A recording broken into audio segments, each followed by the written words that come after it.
Bonjour, voici une capsule portant sur la translation. Donc ici, on a une translation qui est représentée. Une translation, c'est quoi? C'est une transformation géométrique qui permet de déplacer une figure en suivant un certain mouvement représenté par une flèche de translation. Donc, lorsqu'on effectue le mouvement, notre flèche de translation nous donne trois informations, soit la direction, le sens et la longueur de la translation. Donc, c'est ce qu'on va regarder dans les prochaines secondes. Donc, lorsqu'on veut effectuer une translation, on a besoin de trois informations. La première information, c'est la direction. La direction d'une translation, c'est en réalité l'inclinaison de notre flèche de translation. On verra ce que ça veut dire dans quelques instants. Ensuite, on aura besoin du sens de la translation. Ça, c'est vers où pointe notre flèche de translation.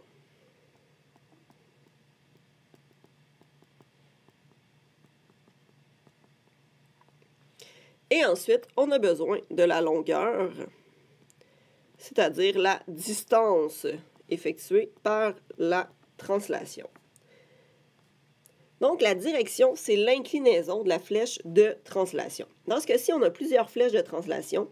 Et si on regarde, il y en a certaines d'entre elles qui ont exactement la même inclinaison. Par exemple, T4 a la même inclinaison que T7 et a aussi la même inclinaison que T6. Donc, ces trois flèches de translation ont la même direction.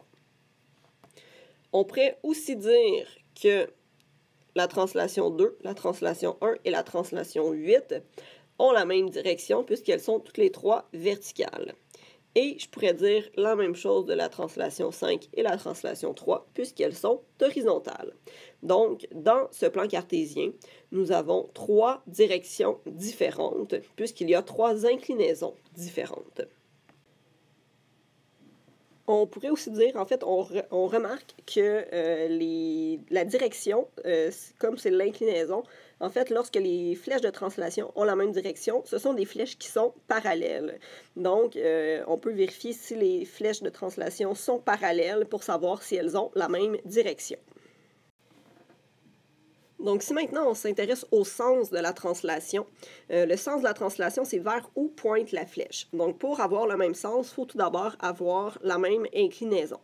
Donc, je pourrais comparer encore une fois la translation 4, la translation 7 et la translation 6. Ce que je vais réaliser parmi ces trois translations-là, c'est qu'il y en a seulement deux qui ont le même sens, soit la translation 6 et la translation 7. Puisque la flèche pointe donc dans un sens et lorsqu'on regarde la translation 4, elle pointe dans l'autre sens. On préfère la même chose avec les autres inclinaisons. Donc, si on prend les droites qui sont verticales, on en a trois. Donc, en fait, ce ne sont pas des droites, ce sont des flèches de translation. Et parmi les trois, il y en a deux qui ont le même sens, soit la translation 1 et la translation 8, puisqu'elles pointent vers le haut, alors que la translation 2 pointe vers le bas.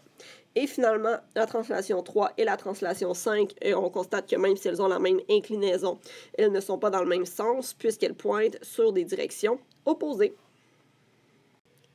Et finalement, la longueur, la distance, ça c'est le déplacement effectué.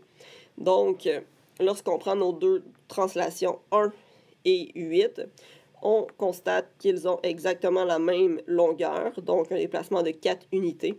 C'est donc des translations qui ont la même longueur. On pourrait aussi dire la même chose de la translation 4 et de la translation 7. Par contre, ce ne sont pas des translations identiques puisqu'elles n'ont pas le même sens, alors que la translation 1 et la translation 8 avaient le même sens, la même direction et la même longueur. C'était donc exactement la même translation. Merci.